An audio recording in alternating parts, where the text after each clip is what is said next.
Operationalising product in the era of AI. Today, we welcome Ismail, the current co-founder and CTO of Taager. I'm Ricky, your host, the co-founder of Numi and Numi Search Ventures. Welcome to Breaking Down Barriers, where we hear from the real builders and makers in the MENA region. So do you want to just give a quick overview of who Taager is as well for the audience? First of all, thank you for having me. I'm glad to be doing this for the first time. So basically, Taager is a social e-commerce enabler. Basically, what we do, we enable anyone to start and scale a profitable e-commerce business. We handle everything from procurement, product, fulfillment, storage, inventory management, logistics, and cash collection, if any.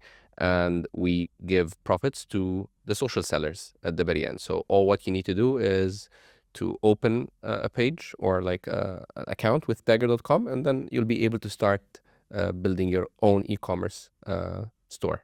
What is a tech company and a tech-enabled versus tech-driven, and why do sometimes we see like the little value in that as well? So there are two things. There's like a tech company, right? A company that is core offering is tech. Think about Google, Facebook, or Meta, Amazon Web Services, and the list is, for example, for sure long, but I just want to keep it to those three. Those are like companies that their main offering is technology, right? Google, for example, is a Google search, while you have tech-driven or tech-enabled, where their core offering is not technology, but basically they are able to scale, and they have the ability to scale to millions, thousands, or like a lot of customers, whether regionally or out of the region, with minimal human capital requirement, right? So this is basically when the main difference between a tech company and a tech-driven or tech-enabled. It's about your core offering. Think, for example, about Uber. Uber is in the business of the mobility of people, mobility of things, right? So you might think of it as a tech-enabled or tech-driven, which is true. However, Uber has managed to give offering to the technology space. For example, there are D3 mapping algorithms that they've created, and numerous like insights into the peak and the matching NLN that made them a tech company because they offer technology, right? Not just utilize technology. So that's the main difference between being a technology company and being a tech-driven or tech-enabled. It's about what you offer, what your core offering is. Mm-hmm. And you clearly know how to do it because you've built it. So what is, like, if you had to give advice, what has been some of the failures and learnings along the way?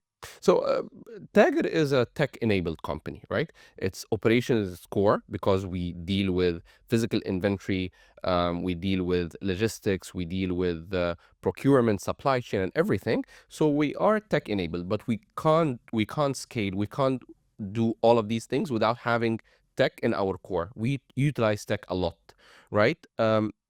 We did it, but of course there were some failures. I believe the failures that we've had is, I personally had one when I was trying to build the tech component of Taager, is three things, I believe. One is, in the early days and up until I was humbled by some of the failures that we might speak about later in this episode, is like, I think I know it all, or even better than the non-tech people, right? This is one thing. Second thing, I'm not really close to the people who are doing the day-to-day operations. And operations, it doesn't mean the logistics, or it's just everything that is non-tech. Being far or not as close as you should be is some of the things that will definitely make you fail in a tech-enabled business. And third thing is basically the culture. Investing in a culture of collaboration and empathy in tech-enabled organizations, I'll tell you why, is key. I believe me and my founders were able to do it. I just don't think we did it enough in the beginning, or we underestimated how rigorous we should be when we're hammering on a concept like culture, right? I mean, culture is obviously paramount in any kind of successful organization, and one of the biggest challenges in Yeah. getting it right as well, and people Yeah. and your founding team, the Yeah. first 10 hires, they say, right? So what are those, I suppose, those key components there? And was there like a light bulb moment where it was like, this is what we need to do to ensure that we get the culture right? Or was it some of the foundations at the start of the business? So I'll tell you what was a defining moment for me when I realized that, as I'm telling you, two values like empathy and collaboration they have to be there, right? Um, it's when you continuously build things that, for example, tech team as a whole believe that it's very crucial for the customer. It's very crucial for moving numbers. It's very crucial for hitting targets. But then it ends up not being used either by your operators, so basically your colleagues in the company, or by your customers. And it saddens you more, or it humbles you more when the operators, your colleagues in the company, don't use it more than when the customer doesn't use it. When the customer does use it, fine. You iterate, you pivot, you might have gotten it wrong, you didn't do enough interviews, you didn't connect um, as well as you should have connected. But when your operator, when your colleague, when the person who's immersed in the day-to-day, and you're supposed to be working with him day in, day out, doesn't use it, and it doesn't work for him or her, that's when it really humbles you, right? So that's when collaboration is required, because if you're unable to collaborate, if you're unable to really listen and work and dive in the problem and problem solve with the person who is immersed in the day-to-day, then for sure, 100%, you're not gonna get it right. This is one. Second is empathy, right? Um, I don't know why. This is a personal opinion.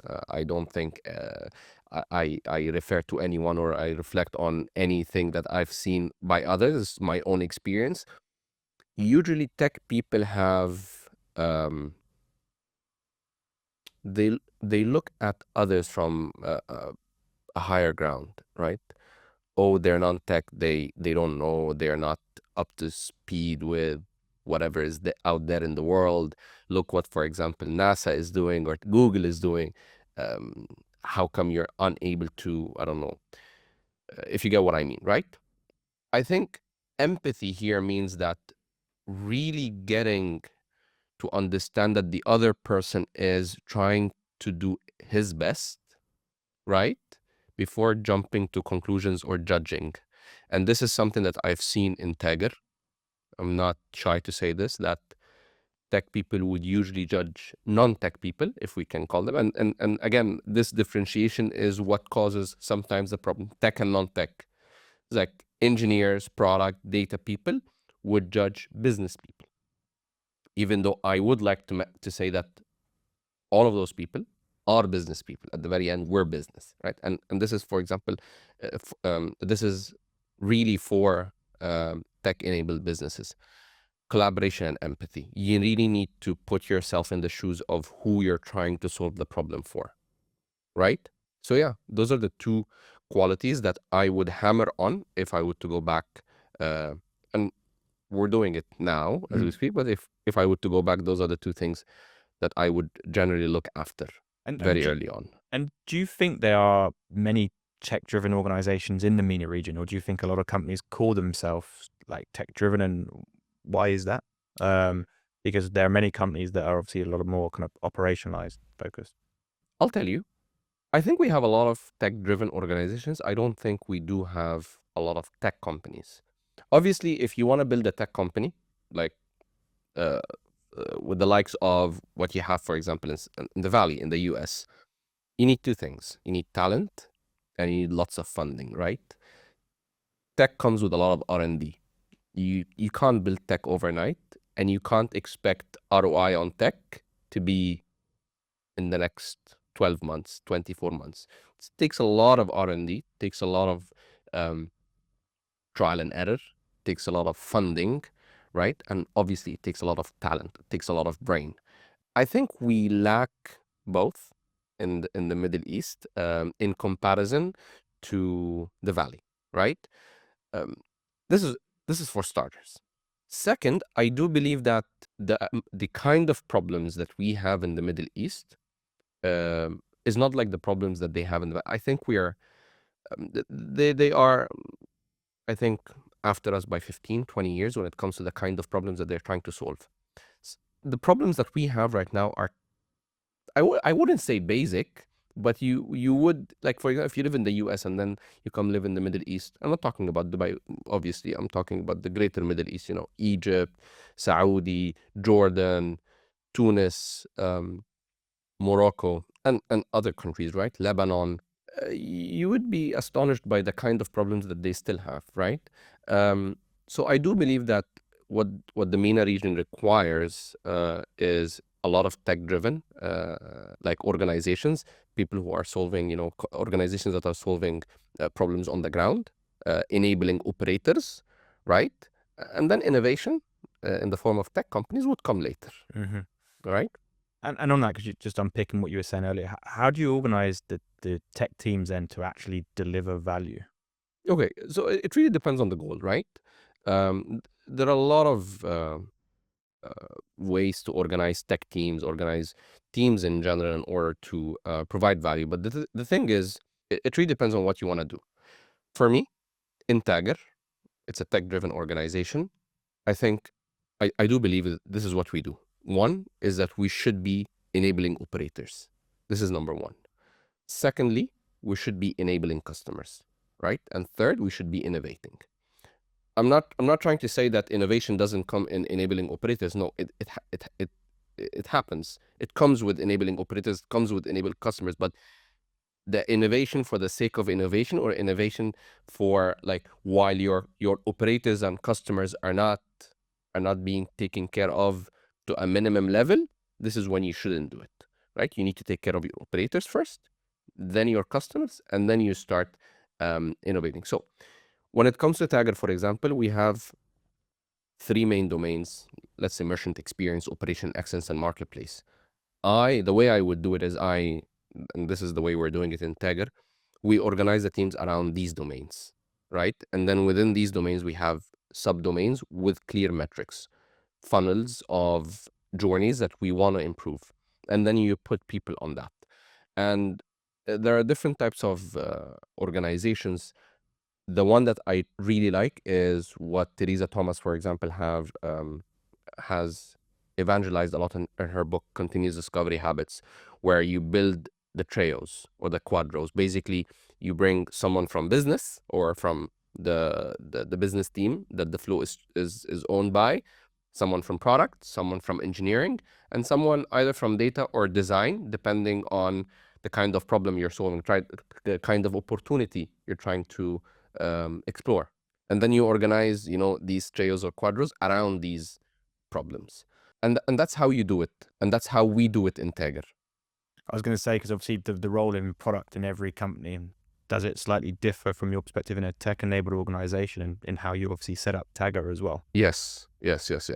I do believe that a lot of companies, a lot of tech-driven or tech-enabled companies do organize product as if it's a tech company, right? I don't believe a central product department is required. And I know that this is a big statement, but this is my own opinion.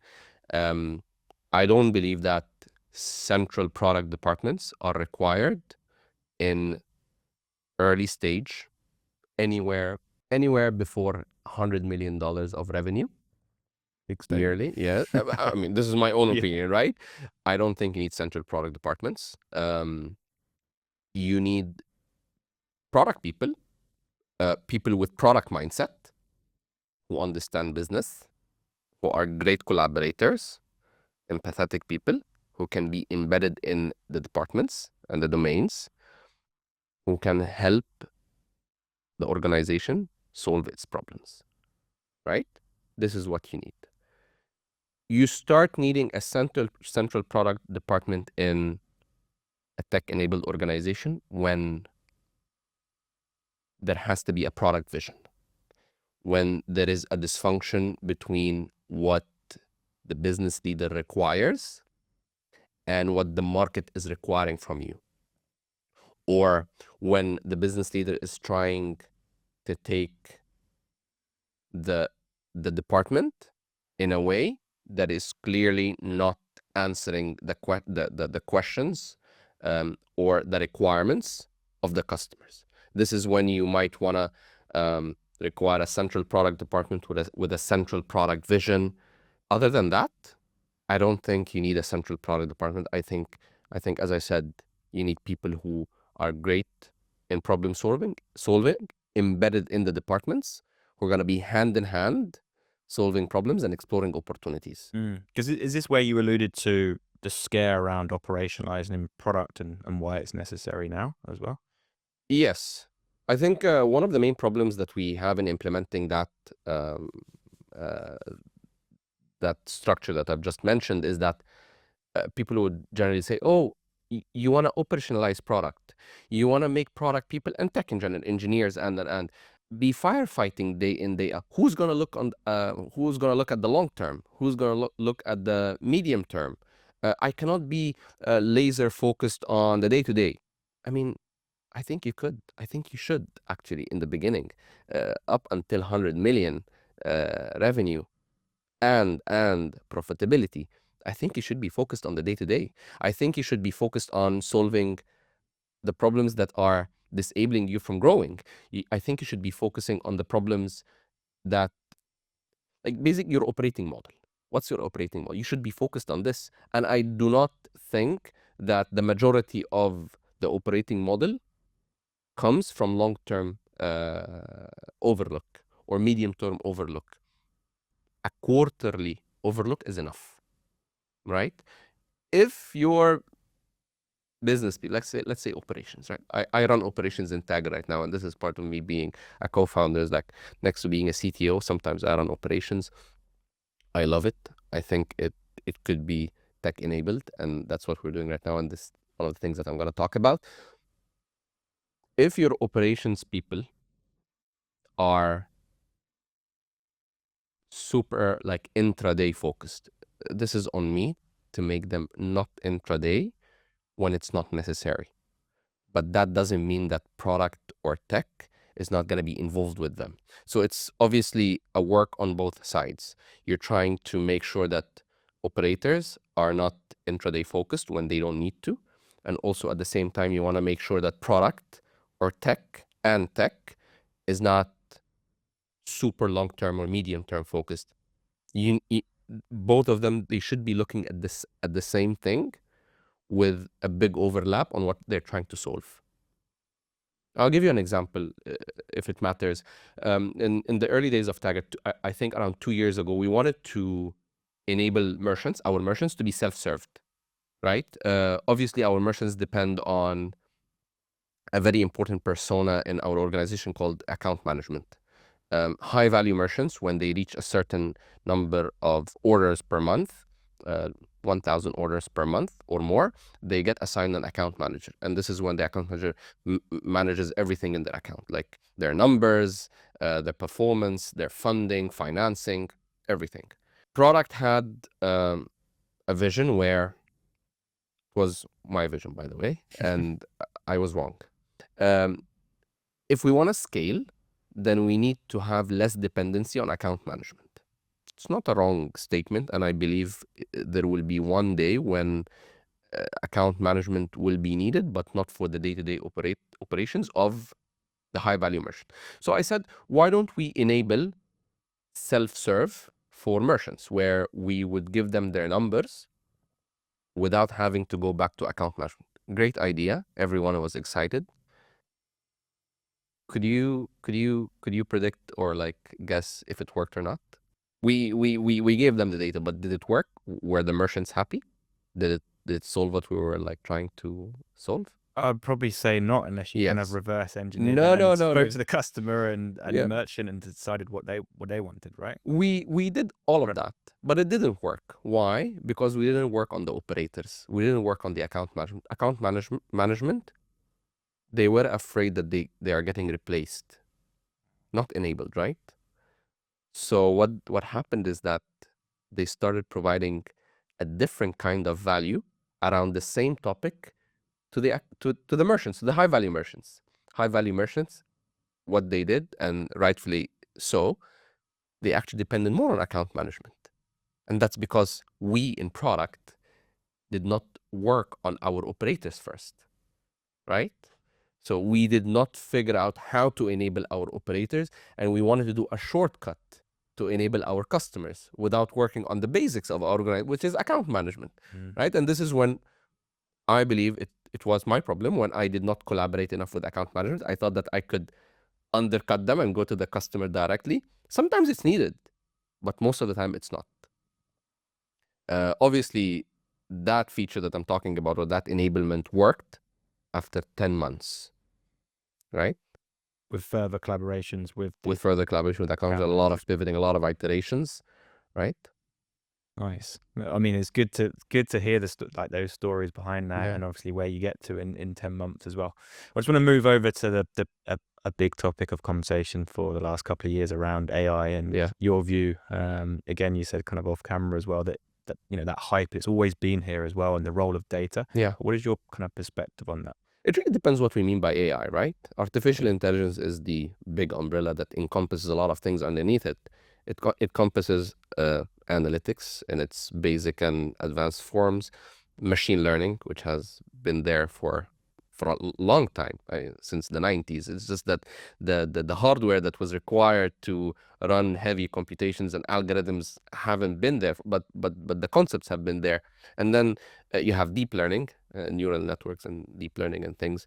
And then you have ChatGPT, or that's of course the industrial name, but then the scientific name or the technical name is autoregressive LLMs, large language models. So it depends on what you mean by AI.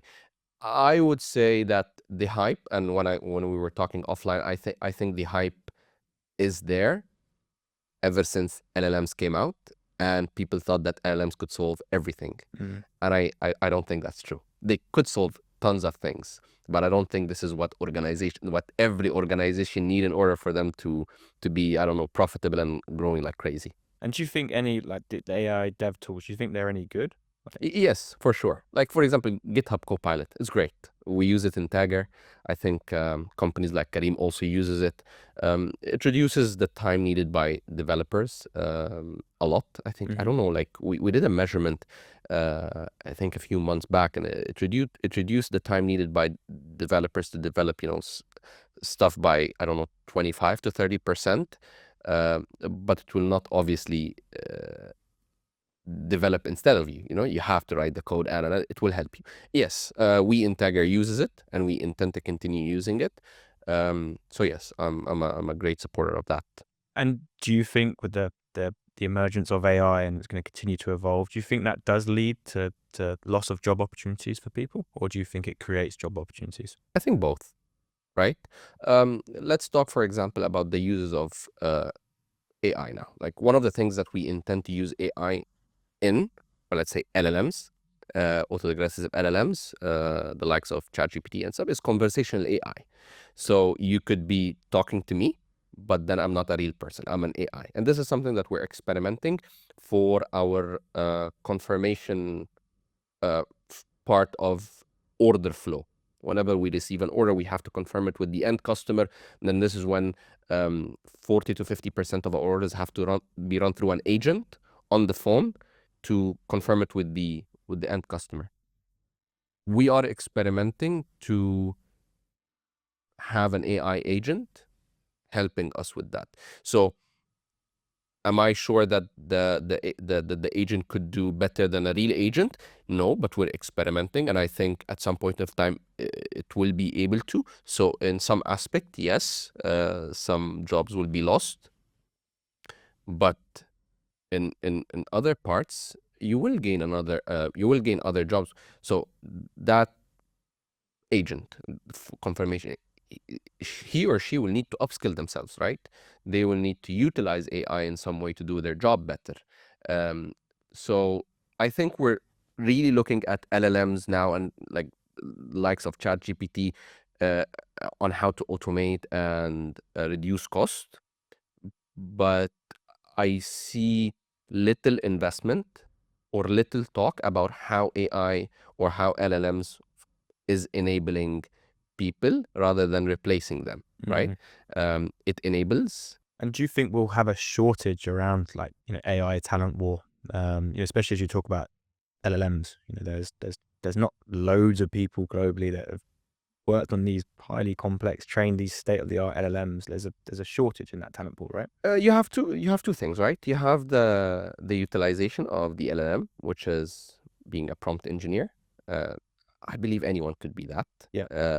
And you have the applied machine learning engineer, the engineer that actually trains the model, right? Prompt engineer is someone who fine tunes the model, right? Someone like you could have the open AI model, the ChatGPT backend models, and then you could fine tune it to your own use case. And this is a prompt engineer, right? Or prompt engineering. But then in order for you to create an in-house model like OpenAI models, that is obviously extremely rare, and it needs a lot of different skills and a lot of different resources. This will be this will be rare, and I think it will not happen in the Middle East in the next 5 to 10 years. My opinion, I might be wrong. Mostly it will be in those conglomerates, Microsoft, Facebook, or Meta, OpenAI, and the likes of them. And these people, they will be there. But prompt engineering, I think, no. Okay. So how do you approach integrating AI into logistics and operations to obviously create better kind of efficiency and scalability as well? So I'll tell you, one example I just mentioned is conversational AI, where we're looking to enable AI agents to take the confirmation call, Yeah. right? This is obviously one. Second is customer service, the easiest of them all. A customer coming to you and wants to be served in a specific way. You train your model, you fine tune it, you make sure it's ready for all cases that the customer would have. Two things. Third, it's a bit more complex, and it's not really LLMs, it's machine learning, it's allocation, order allocation. Say you have an order and you have 10 shipping companies that you are partnering with, and you want one of them, just one of them, to deliver this order. Which one is the best for you to assign this order to? This is something that we're working on right now. It's an optimization problem, but I believe machine learning is great in solving that. Predicting the likelihood of an order getting delivered, and hence dealing with it in a different way to increase the likelihood, right? This is a machine learning problem, prediction, probably a regression problem that you would utilize in order for you to be smarter with your flows and your operations when it comes to orders that have a lower likelihood of getting delivered. So you give it attention more than orders that are having a higher likelihood of getting delivered. So you give it less attention, right? Okay. Just that. And when it comes to like actually some of the challenges around building and scaling a tech platform that combines obviously logistics, AI, and financing at scale, what do you say those three things are? Could you come again, please? Yeah, the biggest challenges in building a tech platform that obviously combines logistics, AI, and financing obviously at scale. Biggest challenges. I mean, there isn't one challenge, but I would really like, when it comes to tech, I'm gonna talk about tech. It's really coming close. So one challenge, first challenge, is for product or people who are building this platform to be close to the problem, to day-to-day operations, embed themselves in where the challenge really is, right? This is first. Second is giving it time. Giving it time. One challenge is management, business, sometimes the board require answers on a very short-term basis, and that sometimes doesn't happen. We need to give it time to like, we need to experiment, we need to iterate, we need to make sure that we're doing the right thing. We really need to have the option to fail in order to get things right. Third challenge is for tech leaders is to evangelize what they're doing, right? If you are working on whatever you're working on, I don't know, space rockets, in your ivory tower, and no one understands what you're doing, it's very easy to build, non-supporters, right? So evangelizing and continuing on, like, marketing what you're solving for, what you're doing, and the process of that, um, is a challenge if it's not done. And do you, on that, especially on the product side, do you believe in speed versus quality in the product, or that kind of balance? What's your view? I think both are required depending on it depends on really the state you're in. If you're exploring, then speed is necessary. I don't think quality is to be of question. If you want to test a lot of things to figure out what really works, then you need to be fast. You need to be able to create fast, fail fast, iterate fast. Then once you've hit a jackpot, or once you've hit that thing that you know it works, this is when quality is required for scaling, right? Yeah. And just moving on to talent and hiring. Sure. What are the things that you'd say you've done well? And what are the things now that you reflect that you could improve or be better? So when it comes to hiring and talent acquisition and like building, the team, I think I've done well in hiring. So hiring has two aspects, right? One is hiring the right people technically, and second, hiring the right people culturally. I think in Tagger, culture is more important than technicalities. Like if I would, let's say, for example, you have two engineers. One is 10 out of 10 engineer and one is 7 out of 10 engineer. I would not potentially, I would 100% hire the 7 out of 10 engineer if he or she is more aligned with the problem statement and with the goal of the company. Obviously, you have to be um, competitive in the comp and this goes without saying. Um, but I think what I've done well in hiring is that I've hired people who were really excited about the problem statement, right? I knew that I wouldn't be able in the early days to pay competitively like the market is paying. Maybe from a comp perspective, stocks plus cash would be equivalent, but cash only, no. So I really needed to get people who were excited about the problem statement and they could see value in holding stocks. How do you assess that though? Just so, well, the founders or other people looking to hire right now, because that is the biggest nuance and challenge is obviously getting the culture right and aligning every hire to the values, mission, and purpose. How do you feel that you got that right? Um, Obviously, there's a lot of failures, but I would say that the failures were in this aspect lower than the successes, and me and the team take pride in this. One thing that I would generally do is I will ask the candidate multiple times about my business model during the interview and see if they pick it up, see if they did their own research, and see if they were really interested before the interview in doing a research about Tagger. Even if they get the answers wrong, but I could sense that they have done their homework. And I wouldn't just tell them, what do you think about Tagger, or what do you think the main problem of Tagger? Those are like very cliche questions that you could get from a Google search. I would generally ask them what they think about this specific problem. For example, I would ask them in particular about why do you think, for example, cash on delivery orders are of lower likelihood to be delivered than a prepaid order, right? In the context of Tagger, in the context of social e-commerce, I would ask them, what do you think, why do you believe trust is a problem in social e-commerce and how to solve that, right?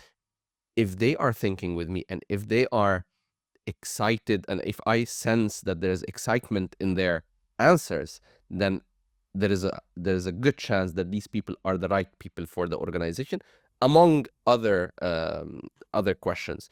Obviously, we have three cultural values in Tagger. Merchant comes first, ambition, and care. Those are tested, right?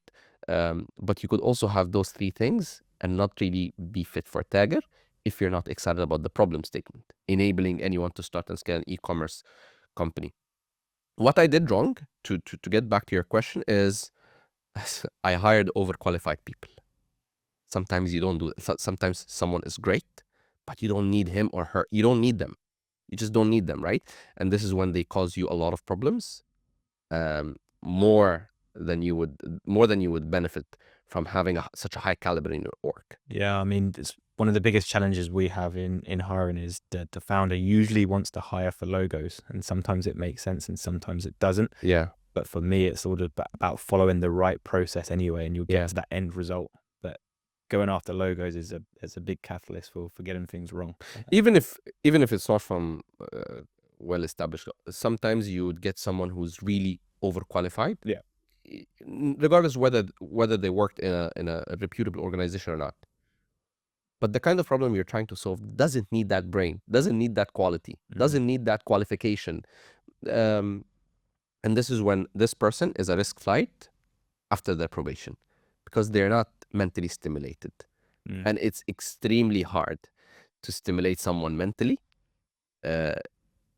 if it's not happening naturally or organically in the company with the kind of problems you're throwing at them or they're diving deeper into. This would be my biggest scare and biggest failure in Taager. I mean, I refuse to accept like job specs from founders and hiring managers. I'm like, I really need to understand what is the mission of the role. Yeah. What do you need this person to achieve over a 3 to 6 month period? Yeah. Then how does that person fit back into the wider business context? And Yeah. then you start to break down the competencies and all of these kinds of things.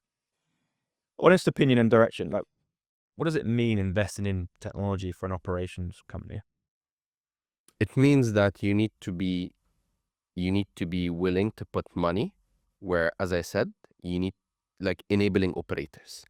Operations by its nature, and when we talk here about operations, I mean like the procurement, inventory management, warehouse fulfillment, logistics.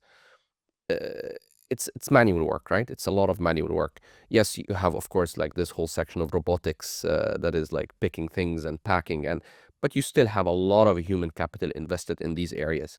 You should be enabling these people before thinking about replacing them or optimizing their cost. You really should be enabling these people. So what it means to invest in an operations company is, as I said, enabling operators. You need to be able to understand where the problems are. You need to understand where the challenges is, and you need to be able to understand what the metrics that they're trying to improve and work with them in that direction, right? Customer doesn't come really as a direct outcome of this. It's a secondary outcome. So when everything in your warehouse and your logistics, your procurement is great, this is when your customers are going to be happy, right? So as a proxy, you're going to be enabling customers, and this is what it means to be like building technology for an operations company. And obviously, as a founder, what do you think? Two-part question, like the common mistakes that founders make in the region when building and scaling companies, and also the mistakes that they make around the leadership team, whether that's hiring the right leaders or working amongst each other. So I think two things, and obviously I fell in the same mistakes, but I wouldn't say that the list is like it's comprehensive. You know, a lot of different mistakes and a lot of different pitfalls.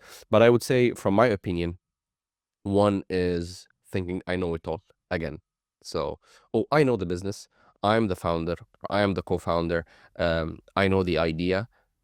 I think you should do what I'm telling you. This is a problem that I think a lot of people fall in it, and it's maybe not in this sense, but even disregarding ideas and solutions to problems just because you think it won't work. This is also another side of the coin of I know it all. This is one thing. Second is expecting all who you will hire will have the same passion as you do when it comes to building the organization. I think a couple of years ago, not like a few years ago, there was this one company that had this cost of greatness slogan. I honestly don't believe in that. I believe people should be working hard. I believe people should be well organized. I believe people should be working towards a noble goal, and this is mostly the responsibility of founders to bring this culture and energy, into the room. But to expect that an employee that doesn't have a fraction of what I own in the organization to be as passionate and as devoted to me, to the company as I am. It's the hardest thing as a founder. It really I is. don't. I think we need to deal with the realization that it's never gonna happen, and you have to really invest in motivating people in different ways rather than just thinking I'm a startup. This is what you signed up for. Like sleep in the office with me. No, like why? Right? I think it starts at the very start of understanding people and their motivations and their aspirations, Yeah. and just understanding them as human beings, Yeah. and then bringing that into work. But obviously, like you say, you need to have the other attributes as well. Yeah. Obviously the pathway to being a founder. So if you were advising other folks that are looking to make that leap, when to make that leap, all of the different things that come into your brain before deciding to go and build a company, what advice would you have to those people? Great question. Two types of like founders don't come all in the same size or shape, right? And once you start a company, you will have a role, right, in the company. A founder is not really a role; it's a status, right? Maybe in the first 6 months, yes, it's a role, but then after the company evolves beyond a certain point, you start like getting into your roles. Like for example, I'm the CTO. Like I'm a co-founder as a status, but I'm the CTO. So it really depends on what kind of founder you are. So if you're a founder that is going to be the CEO of an organization, right? Taking the leap is happens when you can't sleep at night just because you're excited about an idea, right? This is when you should start researching and figuring out whether that idea that you can't sleep the night because has like a viable substance that you could work on. So this is when you should take the leap, right? If you're gonna become a CTO or CXO or CMO or like whatever, like just a co-founder, right? Like you need to have great conviction in the idea. You need to be super excited about it, and you need to have great deal of resilience, right? Like, but again, I assume with your question is like when to take the leap as like when to become a founder, and then when you become a founder, you obviously will become the CEO, and this is when a lot of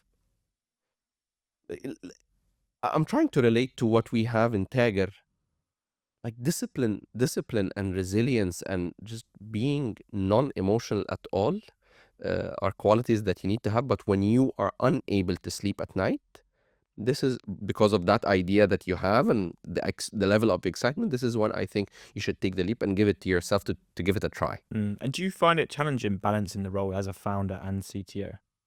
Yes.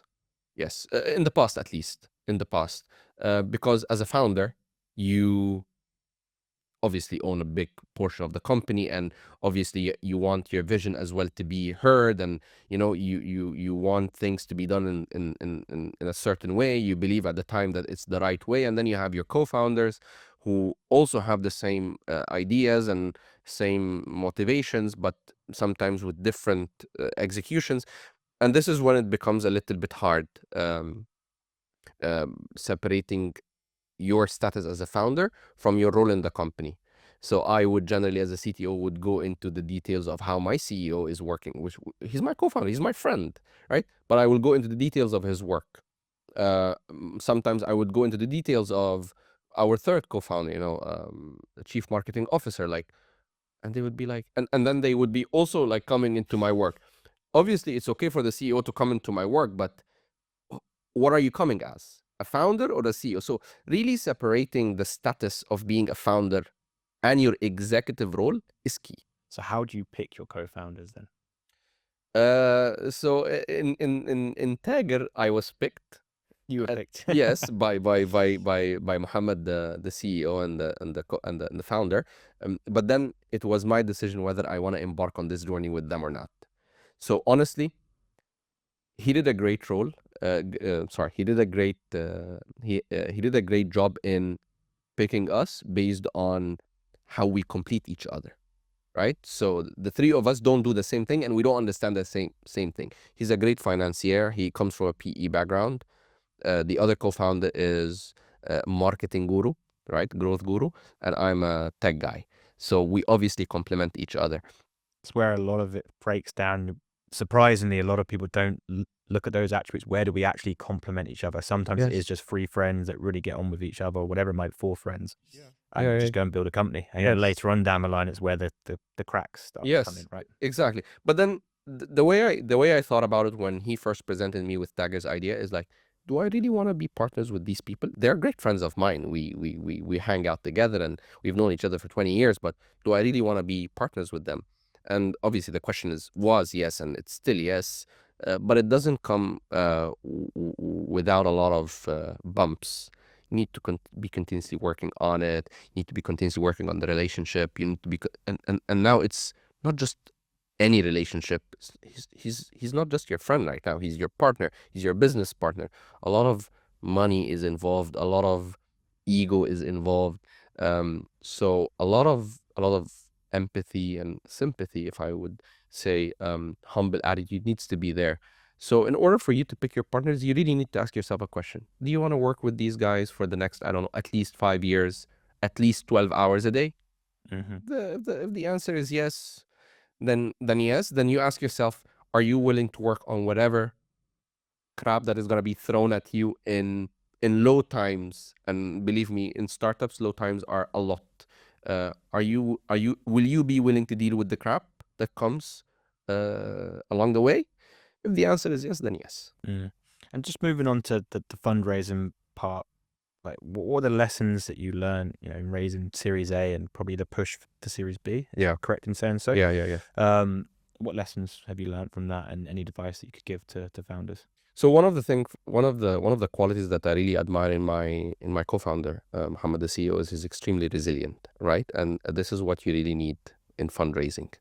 You would be knocking on 50 doors, and the 50 will tell you no, for whatever reason, right? And then you will need to knock on the 51st door, and the 51st door will tell you yes, right? Obviously, 2020, 2021, till mid 2022, if I remember correctly, fundraising was a lot easier. To about Q3 2022. Fundraising was like very easy for a company like Taager. It was very easy. The potential was there. Growth was there. But then ever since 2022, the Q4 2022, things have changed. I think in these times, you have to be super resilient. You have to be super diligent. You have to be willing to knock on all doors and to believe in the idea that you're trying to sell, right? And really work on the semantics of what you're trying to present, right? A lot of people think that, oh, my idea is great and I think is great. Therefore, everyone that I'm talking about the idea to will think it's equally great as no one actually cares about your idea until they really understand. And when they and for them to understand, you really need to do the work. And this is what I mean by resilience and diligence. And when it comes to like KPIs as well for founders, and what they should focus on when scaling a tech-driven e-commerce platform. Yes. What are those KPIs, and what are those numbers that you look at as well for like ROI of tech and GMV and revenue? Yes. So obviously there is the founder and the executive part of me, and then there's the CTO part of me. As a founder, as an executive, I'm looking at top lines, so GMV or revenue, whatever you set your top line at, and then the bottom lines, net profit and contribution margin. In operation heavy business, contribution margin is a real thing, right? You have a lot of things, a lot of P&L items that go into the contribution margin. So I look into this. I look at our active customers, number of active customers, how many are we serving, and how many are staying with us, right? Retention. Those are the top level metrics that I always look at, maybe on a weekly basis. When it comes to being a CTO, obviously you could look about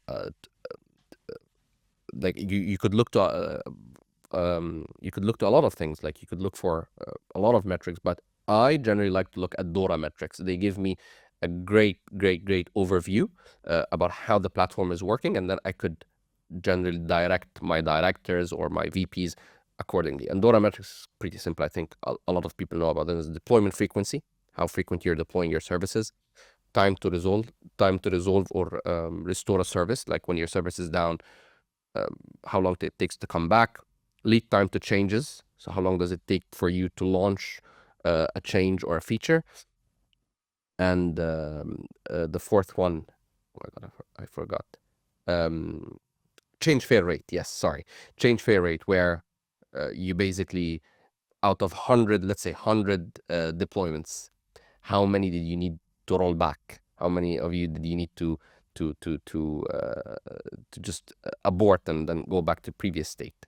Those are like excellent metrics, and they are pretty standardized across the industries of how well your platform, how scalable your platform is. And I just want to, I believe you're operating in 7 countries?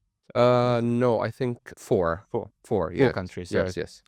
is there a secret sauce to expanding into new markets? So in Taager, it's pretty easy, to be honest. Like it's easier than others. Like for example, Kareem is very hard to operate in different markets, but with Taager, it's quite easy because your merchants, and this is actually the beauty of the model, your merchants are able to sell in all countries that you operate in. So you don't need, with every country that you open or every market that you go into, to get the demand and the supply. You only figure out the supply, the demand is there. But I believe with Taager, expanding into 4 or 5 markets, the main problem was where to get the supply from.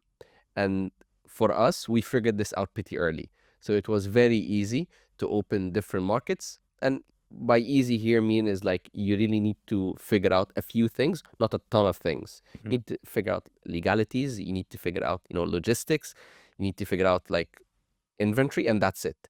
But for us, the model was scalable because we knew how to procure products for each and every country that we were going to. And that is our main bread and butter. Yeah. Okay. And what role do you see platforms like Tagger playing in obviously democratizing entrepreneurship across emerging markets as well? Great role.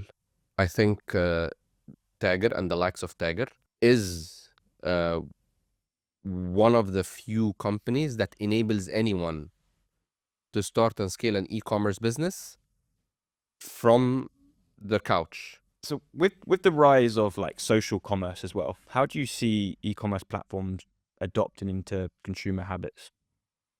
Um, uh, Amazon and the likes of Amazon are always going to be there. However, I do believe that the regular e-commerce or the traditional e-commerce is not answering the needs of majority of consumers, right? This is when the rise of social e-commerce came, where you're already on TikTok, you're already on Facebook, you're already on whatever social platform you're on, and then you're just scrolling, and then you see something that you like, right? And you start interacting with that. That's when the algorithm would understand what you are looking for, right? So I do believe that the social e-commerce is answering the needs of the majority of consumers. And not only that, you are getting served what you are interested and looking for, instead of like the likes of Amazon and the likes of traditional e-commerce, where you have to go into the website and you have to search for whatever you're trying to figure out, you require. So I do believe social e-commerce is what's going to be like the next e-commerce generation. I don't know why Amazon and other traditional e-commerces haven't taken the leap yet in in adjacency to whatever they're doing right now, the traditional e-commerce. Yeah. And one last question before we move over to the quick fires. How do you see the technology ecosystem in the MENA region evolving and changing for the better over the next 3 to 5 years? I think there's an understanding right now. There's more understanding for sure. Like before this episode, I'm talking about the person that I was with, and others as well over the past few months. They all understand that Technology needs time, technology needs talent, technology needs a lot of funds and investments, and they are building teams around these challenges and trying to overcome them. Similarly with universities, I was recently in my university and I could see curriculums changed a lot, right? Uh, Between my time and today's, like I graduated, I think 14 years ago, 12 years ago. Times have changed and curriculums have changed. So I think also universities are adopting in the MENA region. We're not the valley, not yet, right? I think people are doing, or I think the industry, end-to-end universities, companies, entrepreneurs are adopting things that are more related to what's happening here. And this for sure will end up in producing more relevant things, more relevant products, more relevant talent, right? I do believe that in the next 3 to 5 years, things are going to be better when it comes to talent acquisition, product development. I agree. Especially talent, but then Yeah, maybe I'm biased. I hope so, man. So quick fire questions. Like, what book would you recommend to the audience? Obviously, being a founder means that you need to read a lot of books. But there is one book that I really, really like, and I always quote, and I think I quoted in this episode, is like Continuous Discovery Habits by Teresa Thomas. Anyone who wants to go into not just product, but problem solving, an organization of people around problems and challenges and opportunities should read this book, Continuous Discovery Habits. A secondary book that I really like, it's more of a literature about how iPhone, I think, or iPod came into existence, by Tony Fadell. It's called Build. Great, great, great book about how you take building a product from inception to being something that you could relate to, like the iPod or the iPhone. So those are the two books that I would really recommend to anyone. What one piece of advice would you give to aspiring CTOs? So that ascending talent that's looking to get to that, make that step up to become a CTO. Once you become an executive, chief technology officer, you need to let go of development a little bit and trust your people more. You need to go more into strategizing and organizing rather than committing pull requests yourself. You need to make sure that you hire the right people, build the right culture, and know how to do so. So if you wanna go into the path of becoming a CTO, like obviously a manager and then a director, VP, and then a CTO, you really need to be able to trust others, build culture and processes, and let go of your I don't know, attraction to coding. And then one last thing would you like to leave the audience with to help them to build and scale exceptional companies? Get close to your customers. And your customers here are not just the customers that you're serving in terms of, like, for example, in Taager merchants. And for me, my number one customer is the operator, right? In this stage of Taager, number one is the operator, number two is the merchant. Of course, we do everything for the merchant, but you could serve the merchant either directly or indirectly. I believe in Taager, it's important to serve the merchant indirectly first before serving him or her directly. So getting closer to the customer, making sure that you really understand their pains and their challenges is key to build a company that people would relate to and be happy to be served by. I love that. Well, thank you for joining Breaking Thank Down you, Ricky. Barriers. It's been a pleasure to have you on. Thank you, Ricky.